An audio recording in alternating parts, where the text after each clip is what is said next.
Hello everybody, it's Sarah and today I have a review for you, and that review is of a book that you might not automatically think to find on my channel, since the bookshelves behind me do consist of 99.9% fantasy probably, but that review is of Girl, Woman, Other by Bernardine Evaristo. I only just finished this yesterday at night and I just have so many thoughts and so many feelings on this book, so that I just had to sit down and film a review.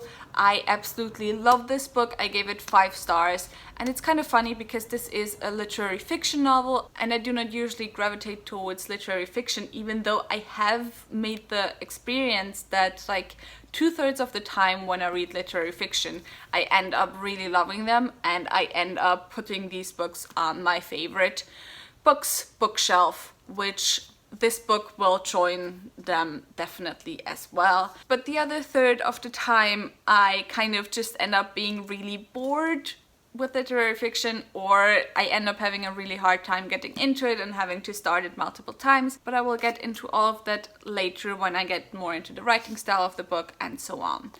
This book was one of this year's winners of the Booker Prize, which you probably have heard of already. It's quite a renowned British literary prize, or prize for literary fiction, and there was a bit of controversy surrounding it because it won together with this book, which is Margaret Atwood's The Testaments, which is the sequel to The Handmaid's Tale.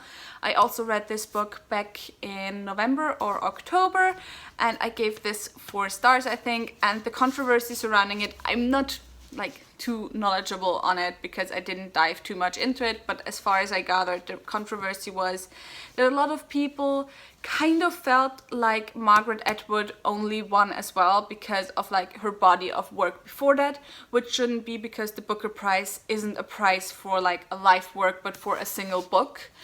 And also that Margaret Atwood is just a really well-known white author, while Bernardine Evaristo isn't as well known and is also a Black British author.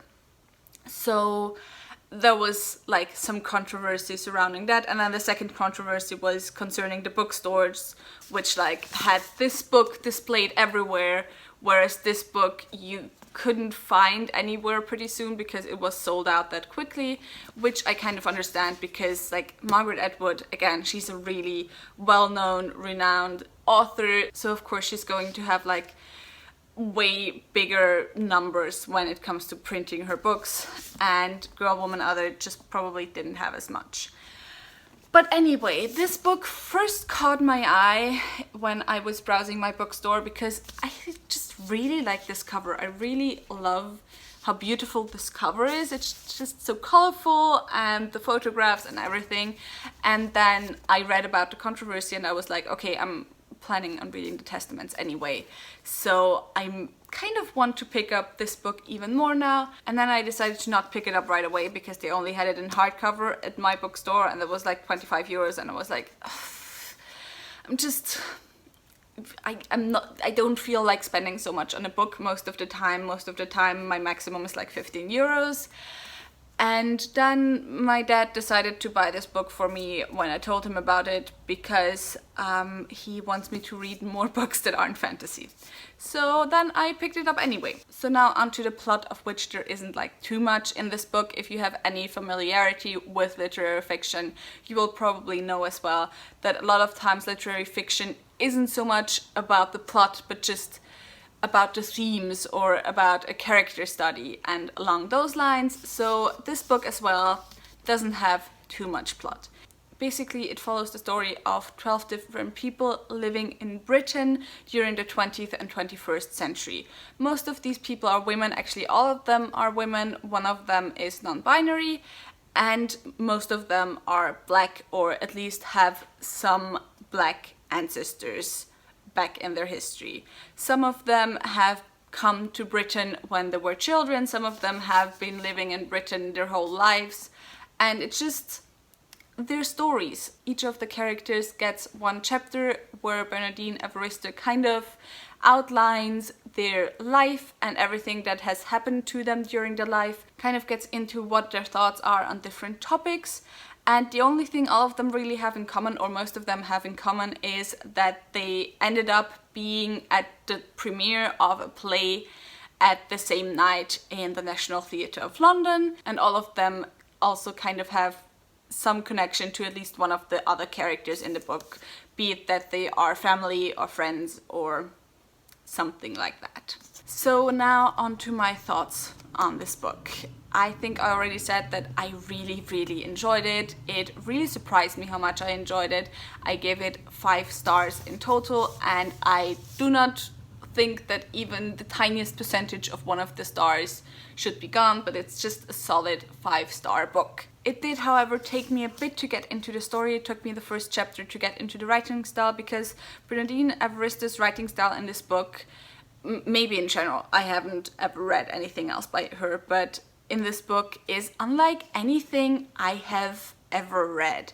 She kind of writes it, I don't know if it's the right way to say she writes it like poetry, because it doesn't feel like poetry. But when I started writing this, my first thoughts when I got like familiar with the writing style were, I can really imagine someone presenting this text at like a poetry slam and in a poetry slam style, because there isn't a lot of punctuation in this text. It's mostly just like, how do you call it in English? Mostly the way the sentences are structured is with like when you go into a different row with a sentence. Sorry, I would know how I would say it in German, but no idea what the English word for it is, but I hope you understand what I mean. But yeah, so that's the way it was written, but once I got into how it was written, it was really easy for me to keep on reading. And like the way the book is also structured is you have the chapters which are like the stories of the different people, and then each of those stories is also again structured in different smaller chapters or sections. And I found it like really weird because I couldn't put the book down in the middle of one of the stories of one of the people. I could like stop at the end of a chapter, no problem, but if I was within a chapter, I kind of had to keep on reading. And it was kind of very natural for me to keep on reading, and it felt very short, each of the chapters. And also, since I can imagine this working really well in like a vocal style, kind of, someone reading it, I think if you have a chance to get the audiobook of that, I would definitely check it out as well. I haven't read the audiobook, I don't know how it is, but I think if you have someone who's really good at doing audiobooks, I think this would be amazing just to listen to it instead of reading it with your eyes. Does that make sense? I hope it does. So now on to the plot. I only have like one negative thing to say about the plot, and that is that since there are 12 different people and you have like all of the families of the people as well, there were a lot of names, and I kind of lost track of if the name appeared already in connection with one of the other characters and who exactly that was. So like that was kind of hard to keep track of, but otherwise I absolutely loved it. Every single one of the characters was, and I don't know how else to describe it, just incredibly human. They were flawed, and a lot of this book just deals with like the people talking about racist and also feminist issues, since all of the people in this book are people that have to deal to some extent with racism and sexism. But it wasn't that like all of the characters in this book just had the perfect opinions on these topics, even though like I think when it comes to racism, sexism, feminism, I don't want to say there's a lot of shades of gray, because that feels wrong, but like there's things where I think we as a society, we all agree today that if you do that, this is racist or this is sexist. But then there's also things where it's like, is this just ignorant? Is the person who does something like this, is this person necessarily a racist or a sexist? Or is it just a racist or sexist action in the system that we live today, but the person who does this action is just ignorant? And so I think along those lines, where you draw kind of the line, what is now just ignorance, what is really racism, what goes too far, where can you like still forgive a person for kind of just acting wrongly, since there are so many shades of grey in that direction. I think it's really hard to say, okay, that's a good character and that's a bad character. And what I liked about this book is that each of the characters had incredibly different opinions. Some of them were quite radical. Some of the characters in here were quite radical feminists. Some of the people just were feminists from a different time, kind of. So they didn't know yet about trans issues, for example, and were kind of along the lines of TERFs. And even though some of the characters were actually racist, some of the characters were homophobic, and even though I as a reader can kind of recognize that they're a homophobic person along the lines of my own beliefs and along the lines of what I thought was right or wrong, it's still that every single character in this book was given the same treatment, and it was written in a very neutral way, and you just saw it from their point of view, and from their point of view nothing was wrong. So within the story of this person having kind of quite homophobic thoughts about her best friend when she came out as a lesbian to her, there's nothing wrong with that.